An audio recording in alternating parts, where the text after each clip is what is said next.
We begin our journey of the last days of Jesus before his crucifixion in Jerusalem in the village of Capernaum. In other words, in Hebrew, Kfar Nahum, meaning the village of Nahum.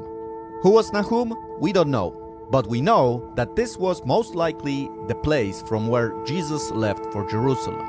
Remains of two synagogues, one built over another, were found in this place, and also remains of a church that was built over a house that could have belonged to Peter. Okay, but let's move on into the direction of Jerusalem, where the final moments of Jesus happened.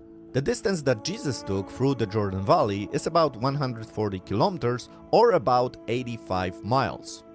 Today, if you take the same route, it would take you about 3 hours to travel from Capernaum to Jerusalem.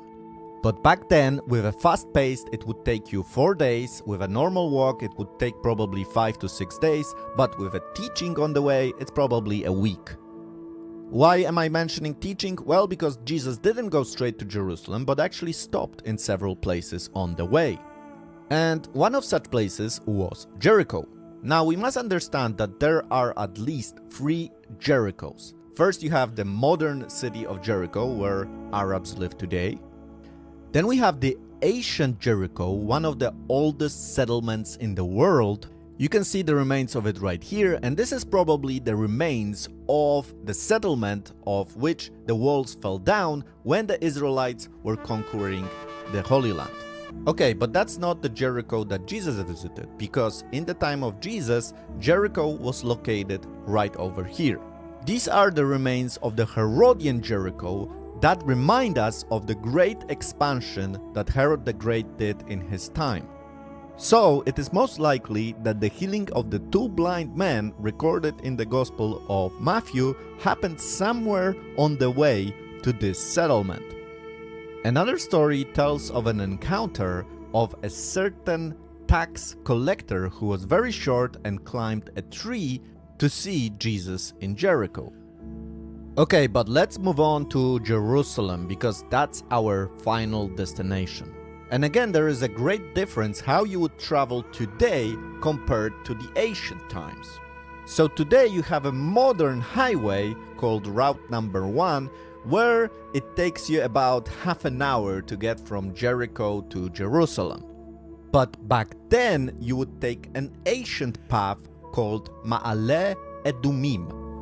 By the way, you can do it today, travel the same road like Jesus did in biblical times. Okay, but before Jesus actually got to Jerusalem, he made a stop in a village called Bethany. After being informed that Lazarus of Bethany was sick, Jesus deliberately waited 2 days and then set out for Bethany, arriving when Lazarus had already been dead and in a tomb for 4 days. Now, if you do the math, it means that the travel time to Bethany took at least 1 day. This is 1 day of the messenger and 1 day of Jesus traveling to Bethany. That gives you 4 days. Meaning that Lazarus had to die right after the messenger left. Today, the traditional place of the tomb of Lazarus is in a town just outside of Jerusalem called Al-Azariah. Therefore, when Jesus arrives to Bethany, Lazarus is not only dead, but his body starts to decay. Meaning, in simple words, it's all over. That's why Martha is so angry at Jesus. Now, Jesus knew what he was doing, but this story still shows that Jesus was human also. This is just one of 2 recorded stories where we read that Jesus wept.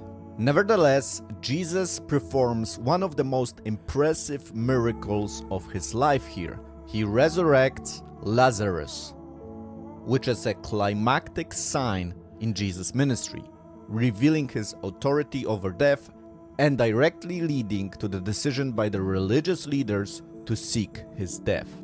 Another event that points directly to the incoming death of Jesus is the pouring of perfume by Mary on Jesus' feet. It was a Jewish custom to anoint a body with perfume and spices before the body was buried. Jesus announces this to his disciple, that his body is being prepared for a burial. They of course don't understand this.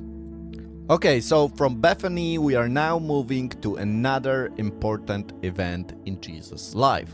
We are moving towards the Mount of Olives. So Jesus went up the Mount of Olives and he saw Jerusalem. Of course, today when you look at Jerusalem, the old city of Jerusalem from the Mount of Olives, you see the Dome of the Rock. But back then, in this place stood the magnificent Second Temple. So let's zoom into this place for a second so that you can feel the atmosphere of the Mount of Olives today.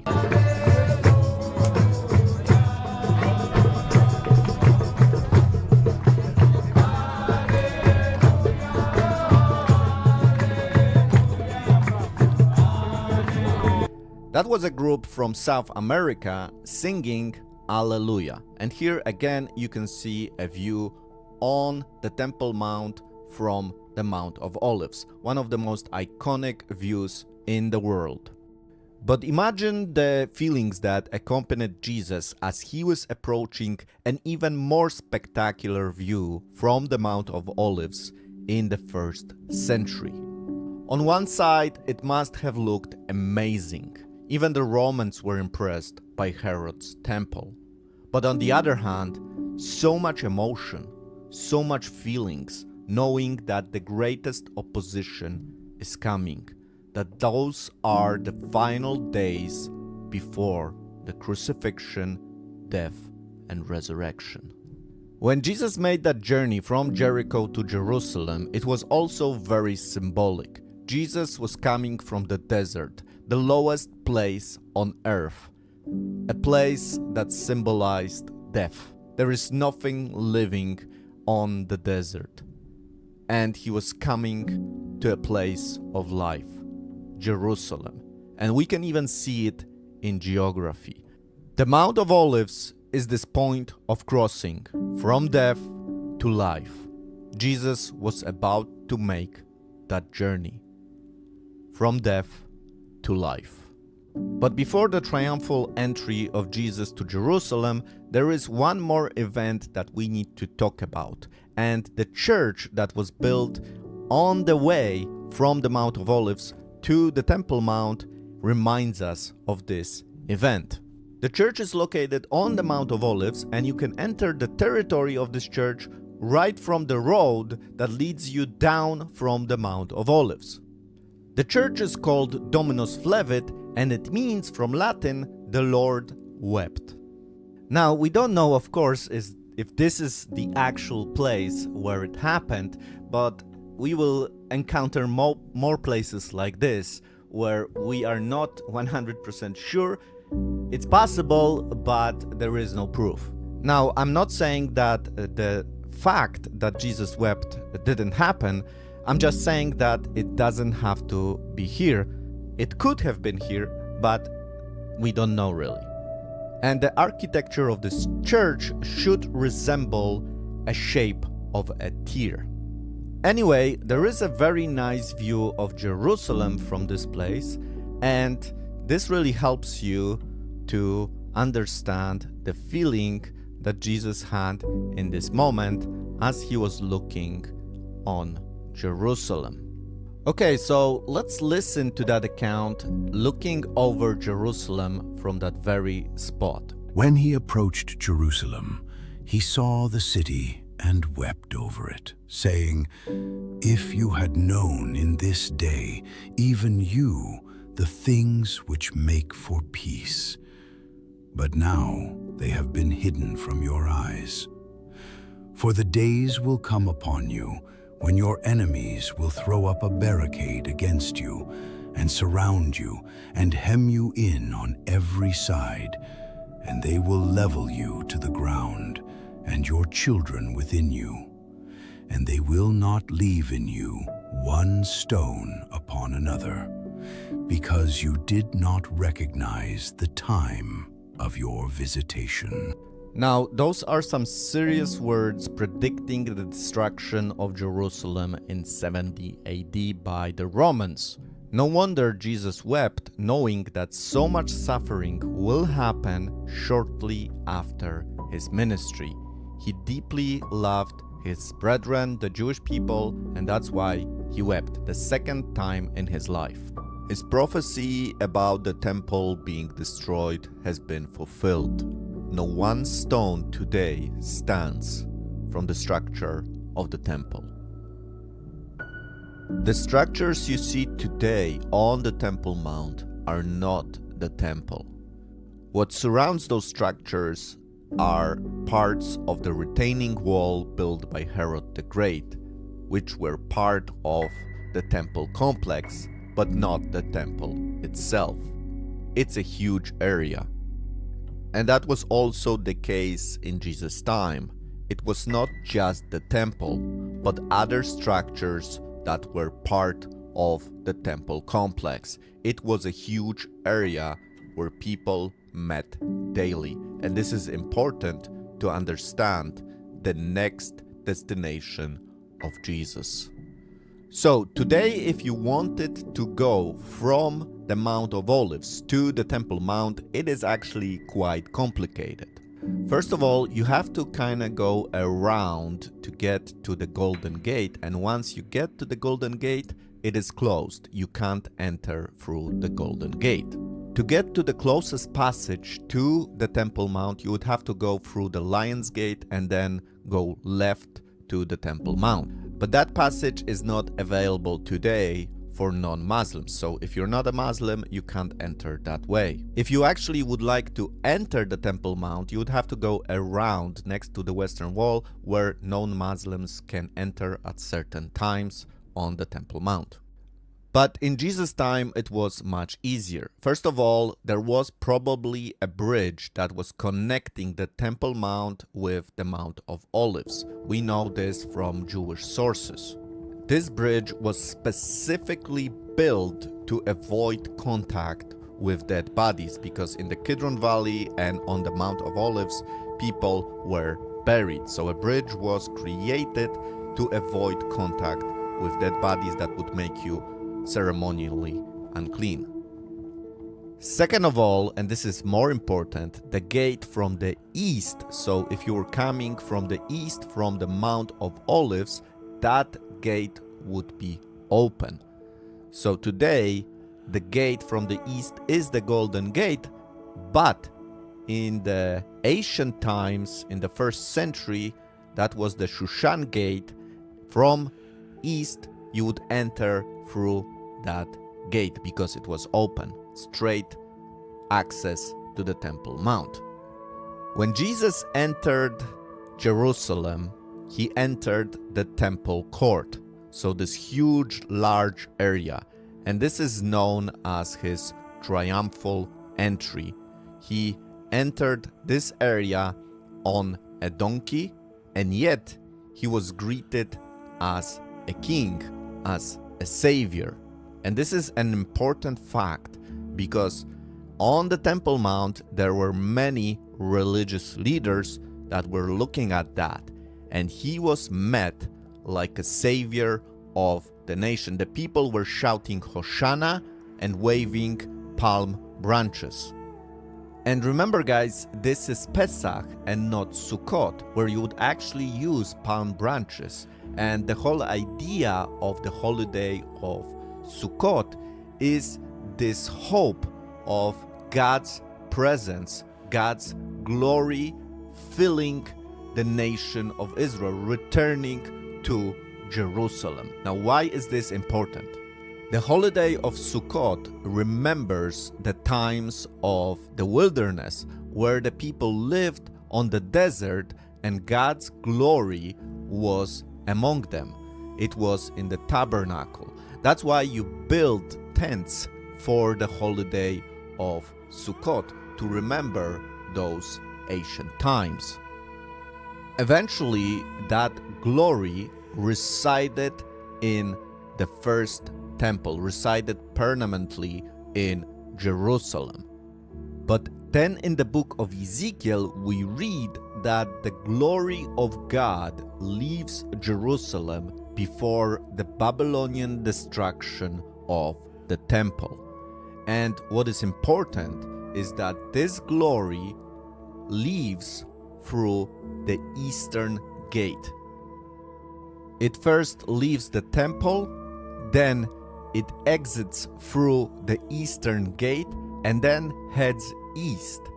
It kind of hovers on the Mount of Olives and then leaves the territory of Jerusalem. This is the last time the people of Israel saw the glory of God. So when Jesus enters Jerusalem through the eastern gate and enters the temple complex, this is the second temple. The glory of God left the first temple built by Solomon. This is the second temple expanded by Herod the Great. And Jesus enters this complex, this temple complex, through this eastern gate. And the people shout Hosanna, meaning that they expect salvation. They treat him as a savior. A lot of Jewish people, we read in the New Testament, recognize him as a savior, as somebody who will rescue them from the Romans. This is a powerful statement from the gospel writers saying that the glory of God has returned to Jerusalem in this very simple form of Jesus. And then later in the Gospels, after Jesus' resurrection, we read that Jesus also leaves to his Father through the east. He goes on the Mount of Olives where he says goodbye to his disciples. After his descent, two angels appear to his disciples saying, "He will return the same way he went up," meaning he will return to the Mount of Olives. What is interesting is that the prophet Zechariah, so before that event, way before, that's many centuries before, says that the Messiah will return on the Mount of Olives. When his feet will touch the Mount of Olives, the whole mountain will split, creating a giant valley. But that's not all. Then in the prophet Ezekiel, at the end of the book, we read that the glory of God once again will come from the east and enter the new created temple by God, the Ezekiel temple. And this time we read that the eastern gate will be shut forever, meaning that the glory of God will never leave Jerusalem again. So this is the original design of the Garden of Eden, where the presence of God was dwelling among people. So when the gospel writers, the disciples of Jesus, were writing that Jesus entered the Temple Mount from the east, it's like saying, this is the glory of God returning to Jerusalem. And when Jesus left from the Mount of Olives, they're saying the glory of God has left. But when the angels in the Gospels say Jesus will return to the Mount of Olives, it's like saying that the words of the prophet Zechariah and Ezekiel about the glory of God returning to Jerusalem forever are interpreted to mean Jesus' return.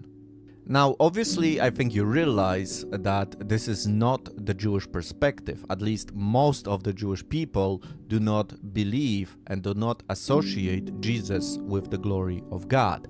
However, what is interesting is that both Christians and Jewish people expect the Messiah to come on the Mount of Olives. This is, I think, something that connects those two groups, and it's very interesting. Okay, but back to the chronology. So, after that important event in Jesus' life, we read in the Gospel of Mark that the same day Jesus returns to Bethany. And if you would travel to Bethany today, depending on your speed, you would get to Bethany in an hour, 15 minutes, an hour and a half, something like that. Google says that in a straight line from the Golden Gate to Bethany is about 1.8 kilometers or 1.2 miles. But remember, there is a lot of steep hills, so actually it would take you some time to get there. The Gospels do not tell us where exactly did Jesus sleep that night in Bethany, but it's most likely he stayed at the same house as the last night, so the household of Lazarus, the household of Martha, and the household of Mary.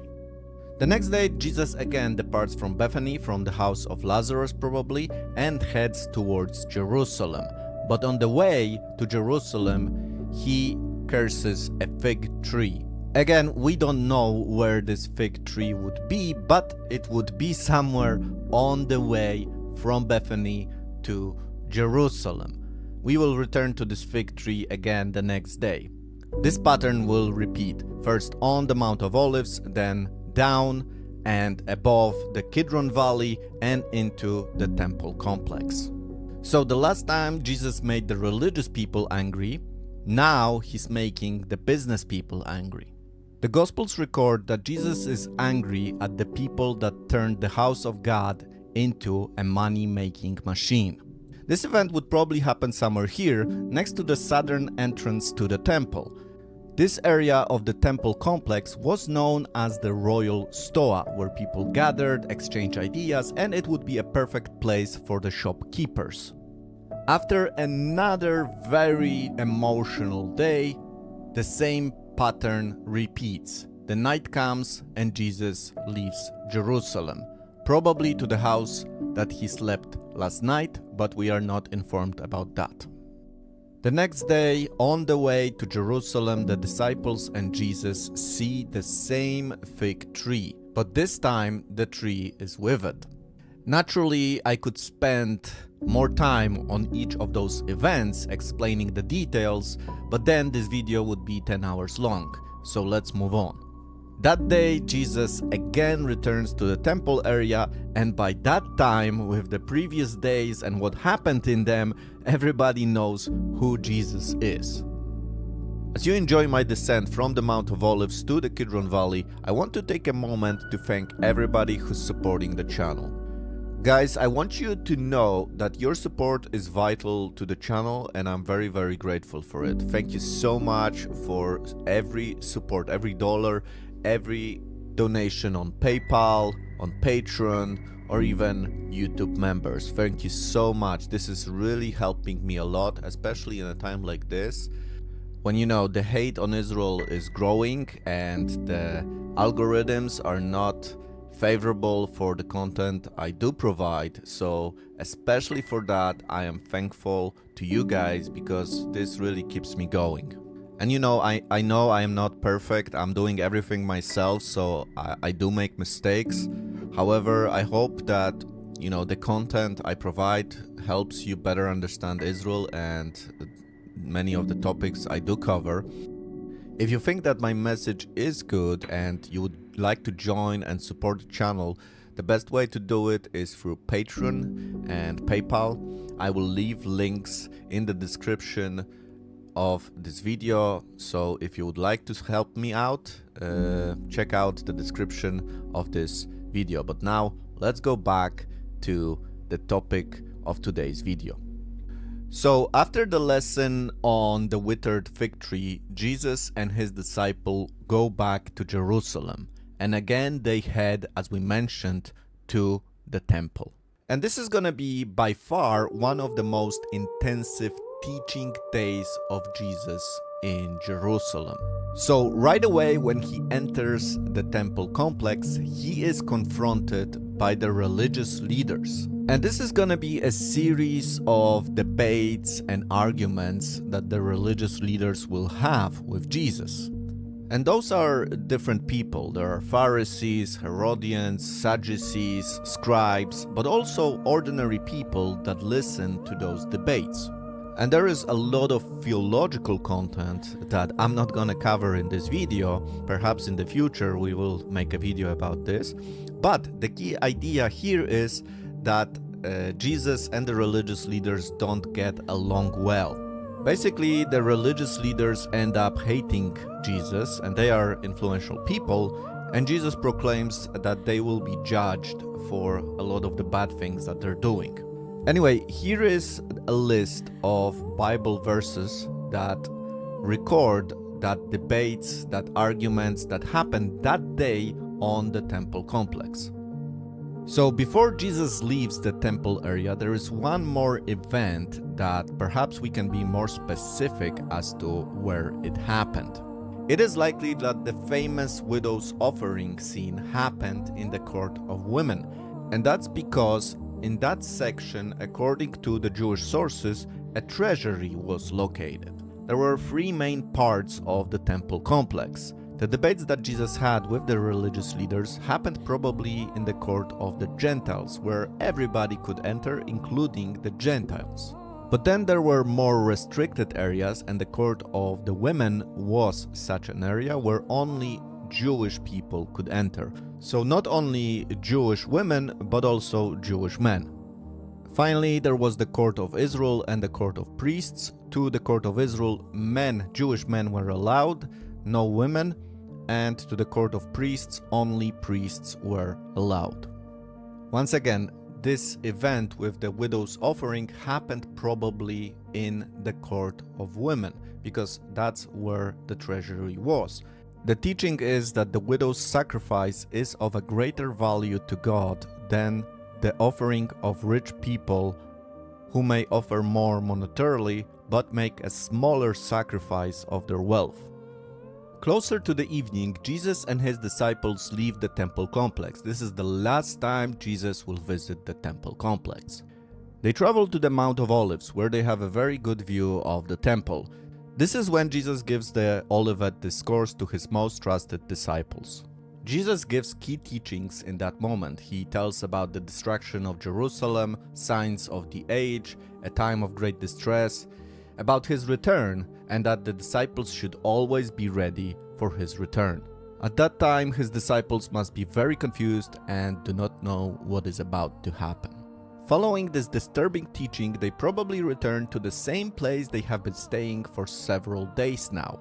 And they stay there probably 2 nights and 1 day. This 1 day that they stay there is kind of like a quiet day that we don't know really what has happened during that period of time.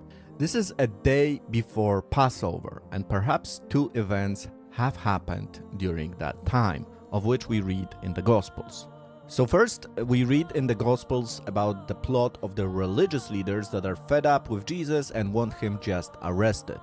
And the other event that could have happened during that time was the betrayal of Jesus by Judas. So, when everybody was just resting in Bethany, Judas could have went back to Jerusalem and set an agreement with the religious leaders to betray his teacher.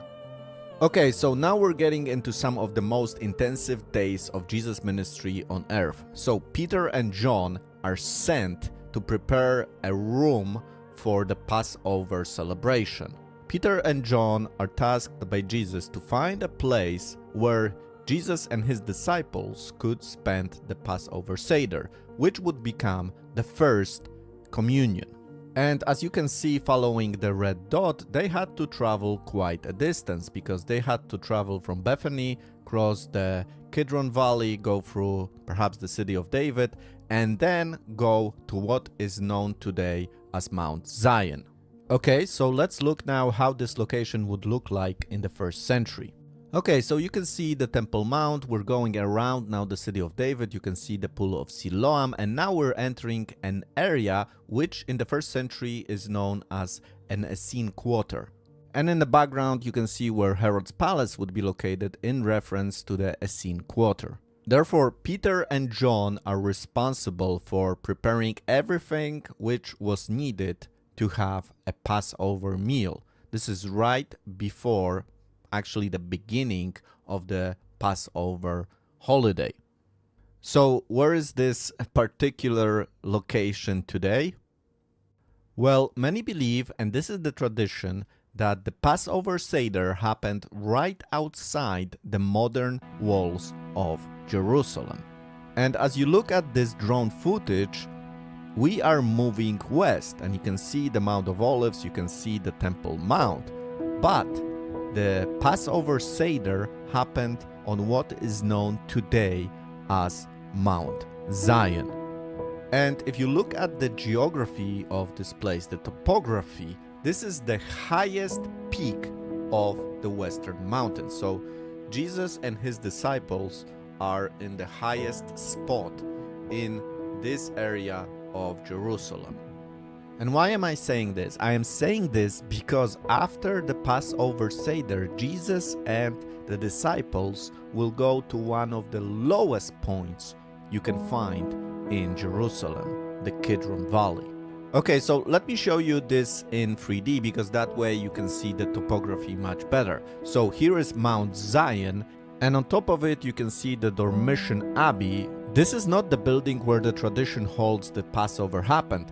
The tradition is that the Passover happened in this red building you can see now. So this is the high point of the day, geographically and emotionally. But soon, the atmosphere will change dramatically, and it will be a low point for Jesus and also his disciples.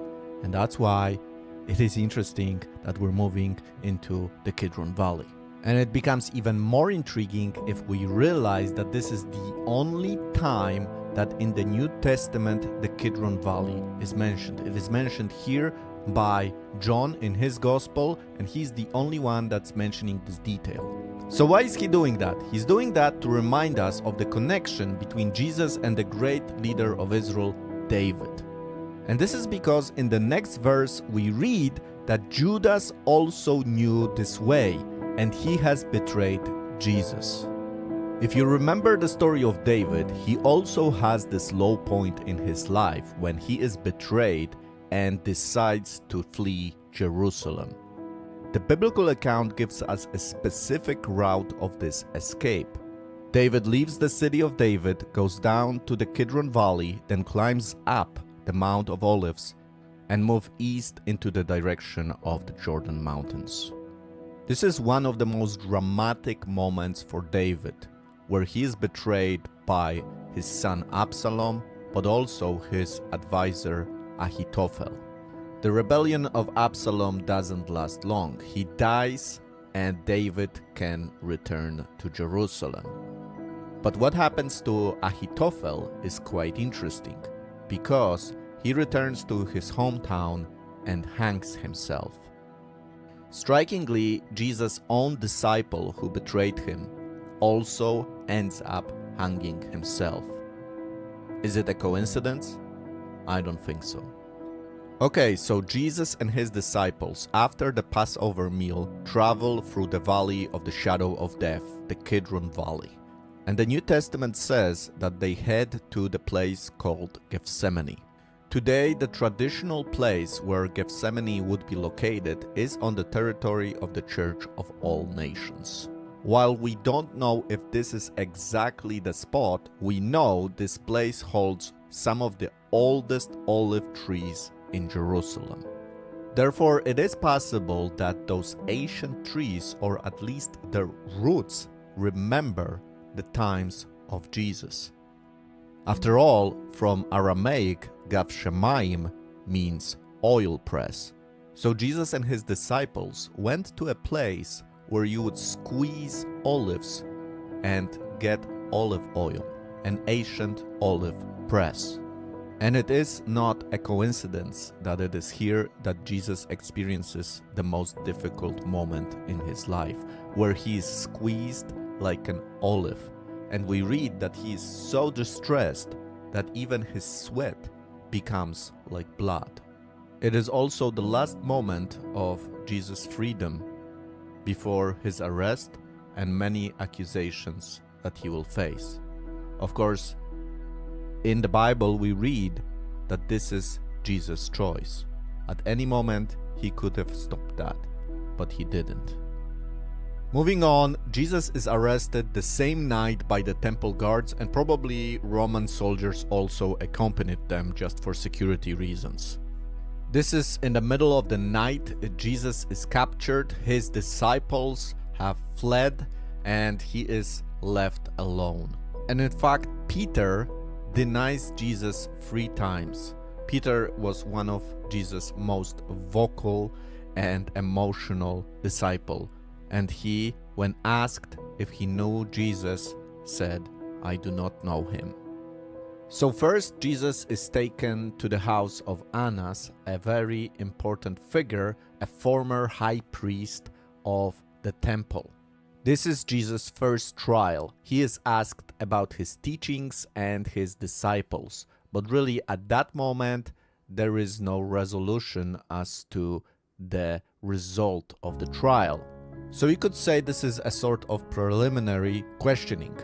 But according to the New Testament and the fact that this is taking place at night, the religious leaders are already disobeying the Torah, because you were not supposed to do a trial at night. This is specifically mentioned in the Torah. And Jesus is taken to the mansion of Caiaphas, the son-in-law of Annas, and the current high priest of the temple. Here Jesus is trialed by the whole Sanhedrin, which included the Pharisees and the Sadducees. But again, it takes the whole night for them to decide what to do with Jesus. And again, just to give you an orientation where those events happened, in the context of the modern Jerusalem topography, here you can see where the house of Annas would be located. It's right in the middle of the Jewish quarter, and they actually found remains of a very large mansion in this area. And many believe that this is actually the house of Annas. Incredible. So it takes the Sanhedrin the whole night, and only before the morning they decide on the verdict. And the verdict is blasphemy. Blasphemy against God. And for that crime there is only one penalty, death. But they have a problem, because they cannot execute it. Only the Romans have the right to sentence somebody to death. And therefore, Jesus is sent to Pilate, the Roman procurator at the time. But Pilate is not really interested in religious disputes. He's a Roman, and what matters to him is he a political threat. Is Jesus a political threat? So he asks him the question, "Are you the king of the Jews?" And according to the Gospel of John, Jesus answers, "My kingdom is not of this world."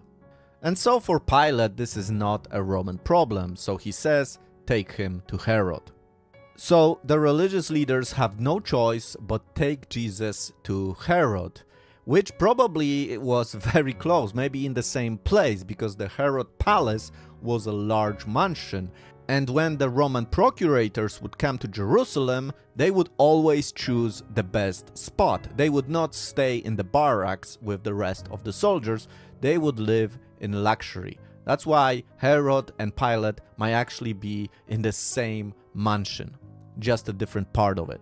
So Jesus is sent to Herod, and this is Herod Antipas. It's not Herod the Great. But Herod Antipas was only interested in entertainment, so he asks Jesus, make a miracle. But Jesus doesn't do anything, so he sends him back to Pilate. And only after Jesus is sent the second time to Pilate, a resolution is made, and a verdict is made, and a decision is made. Pilate, fed up with the situation, asks the question, and I'm paraphrasing here, what should I do with him? And they say, crucify him, kill him. Now, this scene very often is used in a very anti-Semitic way, saying that the Jews condemned Jesus to death. However, we must remember that those are probably people brought by the religious establishment that was trying to get rid of Jesus.